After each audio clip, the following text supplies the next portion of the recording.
The medical station floated in deep space, like a silver wound that never healed. From the outside it looked calm. Clean lines, perfect symmetry, no signs of panic or war, but inside silence ruled like law. Every sound was measured, every movement was controlled. This was not a place for emotion. This was a place for repair, not feeling. The station belonged to the Violian Medical Union, a coalition of species who believed that emotions caused mistakes. Their hospitals were famous across the galaxy, efficient, precise, cold. And today they were treating something rare. A human. He lay on the medical platform, restrained only by light bands. His body was damaged from a recent space conflict. Burn marks covered his arm, his ribs were cracked, one lung had been partially collapsed. But his eyes were open. That alone disturbed the staff. Most species slept during treatment, most species feared pain, humans watched. The human male turned his head slightly, careful not to trigger the restraints. The ceiling above him glowed with soft white light. Symbols drifted across transparent screens. None of it felt welcoming. It felt like being inside a machine. He breathed slowly. Across from him stood Narathi, a Violian nurse. She was tall and slender, her skin a smooth shade of deep blue with faint glowing lines that moved with her heartbeat. Her uniform was a lighter blue, chosen to reduce stress responses in patients of most species. Humans were not part of that calculation. Narathi's hands moved with perfect training. She checked the human's vitals, adjusted the nanoflow, and avoided looking directly at his face. Her species believed direct eye contact invited emotional exchange. With humans, this was considered dangerous. She had studied humans in theory. She had never met one awake. They were called emotion bearers in Violian texts. Creatures whose words could change thought patterns. Creatures who bonded without logic. Creatures who caused instability. The human watched her quietly. He noticed how carefully she moved, how she never rushed, how her glowing skin patterns tightened whenever he shifted. She was afraid. He did not know why. Vitals stable, Narathi said to the console, not to him. Her voice was smooth, professional, and distant. The human cleared his throat softly. Excuse me. Her hands froze mid-motion. The station air felt heavier. Narathi did not answer. She waited 3 full seconds, a long time for her species, then slowly turned her head just enough to acknowledge sound. Yes, she said, her tone neutral. Sorry, the human said, I didn't mean to interrupt. That sentence should have meant nothing. But Narathi felt a strange pressure in her chest, an instinctive reaction, apology without demand. That was not how most species spoke. She adjusted a medical band too tightly and had to loosen it again. You are not interrupting, she said. The human nodded, okay. Silence returned, but it was different now, thicker, charged. Narathi focused on her task. She told herself to ignore the human's gaze. Humans observed too much. Their eyes were expressive, constantly shifting, always searching. Why did he keep looking at her? She moved to check a scan on his left side. As she leaned closer, the glow of her skin patterns became more visible. They reacted subtly to emotional states, though most Violians kept strict control. The human noticed. He tilted his head slightly. Those lights, are they part of you? Her heart rate spiked. Yes, she said quickly, they indicate biological function. They're beautiful, he said without thinking. Narathi stopped breathing for half a second. Beautiful. That word hit her like a physical force. Her species had no exact translation for it. Closest meaning, aesthetic value acknowledged without utility, a useless observation. Why would he say that? She straightened, clearly unsettled. Please refrain from unnecessary speech, she said. Oh, sorry, the human replied again instantly. Another apology. Her glowing patterns tightened along her arms. She felt strange, unsteady.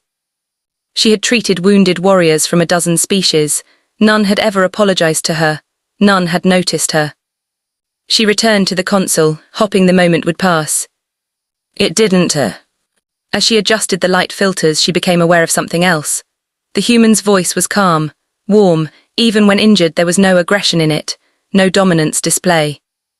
Only curiosity. He watched the way the light reflected off her uniform. The color matched her skin patterns almost perfectly, a design choice perhaps intentional. Humans noticed patterns, humans noticed people. You chose that color on purpose, didn't you? He asked. Her hands trembled. Yes, she answered, it is appropriate. He smiled faintly, a small tired expression. It suits you. The words were simple, but the effect was not. Narathi felt a sudden rush of heat through her body. Her balance faltered. The glow along her skin flared bright, uncontrolled. Medical tools slipped from her fingers and clattered against the floor. Alarms chirped softly as her vitals spiked. She staggered back, one hand gripping the edge of the platform. Other staff turned in alarm. What happened? Another nurse demanded. The human's eyes widened. I'm so sorry, I didn't mean. Narathi's vision blurred, her thoughts scattered, the words echoed in her mind, looping. It suits you. You are seen. Her species was never meant to feel like this. She nearly collapsed. Security drones activated, medical staff rushed in, the atmosphere shifted from calm to controlled panic. Emotional destabilization, someone shouted. Human verbal influence confirmed. Narathi was guided to a chair, breathing hard, her glowing patterns flashing erratically. This was dangerous. This was unheard of. The station commander appeared on a floating screen, tall, grey-skinned, severe. What occurred? He demanded. A human spoke unsolicited aesthetic affirmation, a doctor reported. The commander's eyes narrowed, to a violin. Yes. The human raised his hand weakly. I really didn't mean to hurt anyone. The commander ignored him. Narathi lowered her gaze, ashamed. Her entire training screamed failure. Emotional loss of control meant removal from duty. But inside her chest, something new stirred. The commander turned his attention to the human. Explain your action. The human swallowed. I just noticed her uniform matched her skin. I thought it looked nice, so I said it. Silence followed. You applied positive judgment without request, the commander said slowly. Yes, the human replied. Is that bad? The commander studied him like a dangerous object. Humans weaponize emotional engagement. No, we don't, the human said softly. We survive with it. That sentence unsettled the room. The nurse beside Narathi whispered. He does not even know. The commander made a decision. The human will be placed under observation, full emotional analysis. The nurse will be isolated until stability returns. Narathi's head snapped up. Isolated. She looked at the human again. He met her gaze fully now. There was worry there, regret, but also honesty. I'm sorry, he said again, then quieter, I meant it. Her glowing patterns calmed. For the first time in her life, she felt something warm instead of fear. As security fields activated around the human's platform, Narathi realized something terrifying. One simple sentence had changed her. And the galaxy was not ready for what humans truly were. The isolation chamber was quiet, but it was not empty. Narathi sat alone in the center of the room, her long fingers folded in her lap. The walls were smooth and pale, designed to calm unstable minds. Soft light pulsed slowly, matching a controlled breathing pattern. It did not work. Her skin still glowed in shifting waves of blue and silver. The patterns refused to settle. No matter how hard she tried to control them, they moved on their own, responding to thoughts she had never been trained to handle. Words. Human words. It suits you. I meant it. She pressed her eyes shut.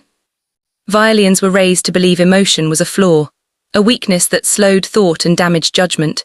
Feeling too much led to error. Error led to death.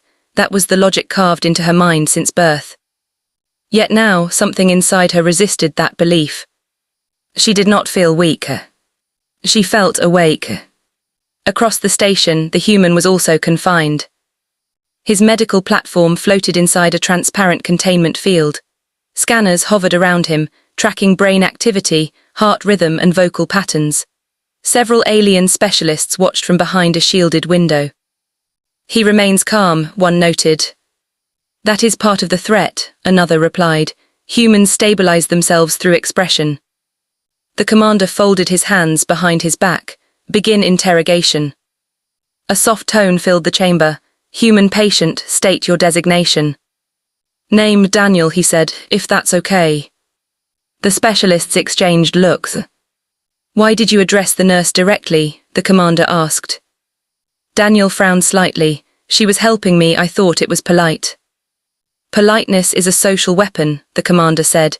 You directed emotional energy toward her. Daniel shook his head. No, I just spoke the truth. That distinction is irrelevant. Daniel took a slow breath. With respect, sir, where I come from, noticing someone matters. It reminds them they exist. The room went still. Explain, the commander ordered. Daniel shifted carefully on the platform. Humans evolved in groups. We survived because we paid attention to each other. When someone was hurt, scared, or tired, words helped. Still do. You imply emotional exchange has survival value, a specialist said. It does, Daniel replied, more than weapons sometimes. The commander turned away slightly. That belief is illogical. Daniel looked directly at him. Then why did your nurse almost collapse when no one had ever noticed her before? No one answered. At the same time, Narathi's isolation chamber door slid open. 2 medical officers entered. Their expressions were controlled but cautious. Narathi, one said, your condition is unusual. I am stable, she replied, though the light on her skin said otherwise. You experienced emotional induction, the other said, from the human. Yes. Describe it. Narathi hesitated. Words felt heavy now, important. He did not command, she said slowly. He did not threaten, he simply observed me and spoke. That is induction. No, Narathi said, surprising herself with her firmness. It is recognition. The officers exchanged uneasy looks. Your patterns have changed permanently, one said. This may be irreversible. Narathi lowered her gaze. I know. A silence followed. Do you wish to return to emotional suppression therapy? The officer asked. Narathi thought of the emptiness she had lived with, the perfect control, the quiet. Then she remembered warmth. No, she said, I wish to understand. That request was logged as a medical anomaly. Then the station shuddered. A deep vibration rolled through the structure, lights flickered, warning tones echoed through the halls. Incoming fire, a voice announced, unidentified hostile fleet. The commander spun toward the main display. A cluster of ships had dropped out of hyperspace without warning. Their design was sharp, aggressive, known raiders. They chose a medical station, someone said. Why? Because we are vulnerable, the commander replied. All units to defensive positions. Chaos followed. Medical staff scattered, security drones deployed, patients were hurried into shielded bays. Daniel felt the platform jerk as power rerouted. What's happening? He asked. No one answered him. In the isolation chamber, Narathi felt fear spike through her body. Real fear, not calculated concern.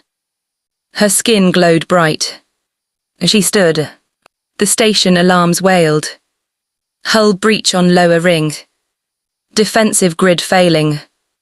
The Violians were precise but not adaptable. Their responses followed protocol. Protocol assumed logic. The attackers did not follow logic.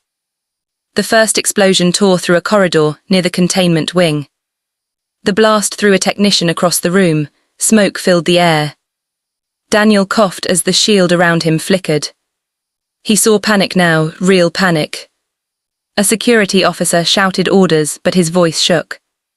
Daniel raised his voice. Hey, look at me. The officer hesitated, then looked. We need to move the injured first, Daniel said firmly.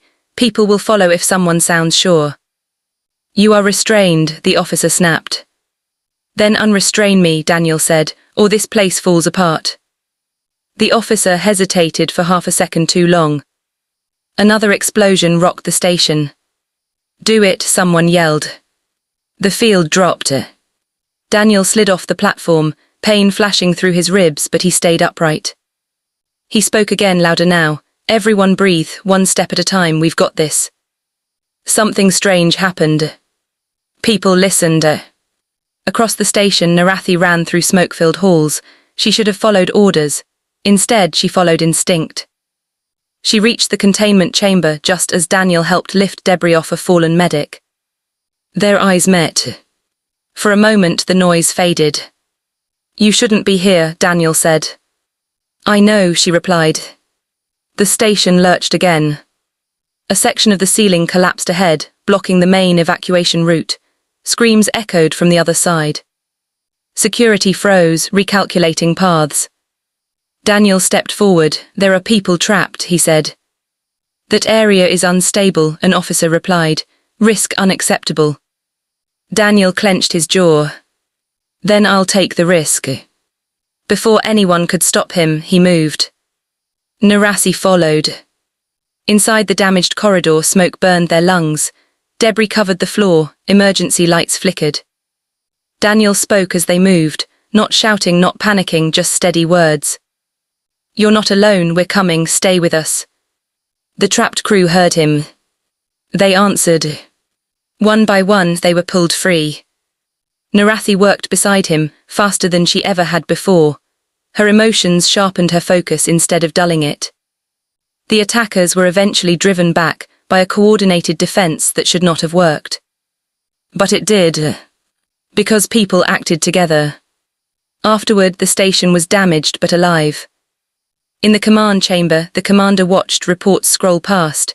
Casualties were far lower than predicted. He turned to Daniel and Narathi, standing side by side. "Explain," he said. Daniel shrugged slightly. People needed hope. Narathi lifted her chin, and permission to feel. The commander studied them for a long moment. "Humans do not dominate through force," he said slowly. "They alter others by connection." Daniel nodded. "We remind them they matter." The commander exhaled. "This changes our understanding." Later, in a quiet observation bay, Narathi stood by the viewport, watching stars drift past. Daniel joined her. "You okay?" he asked. "Yes," she said, then added, "Better than before." Her skin glowed softly now, calm, balanced. "About earlier," Daniel said, "I hope I didn't cause trouble." She looked at him fully. "You caused change," she said. "There is a difference." He smiled. She hesitated, then returned it, awkward but real. "You still look stunning in that color," he said gently. This time she did not faint. She believed it. And somewhere in the vast galaxy, a truth began to spread. Humans were not dangerous because they fought. They were dangerous because they cared. End.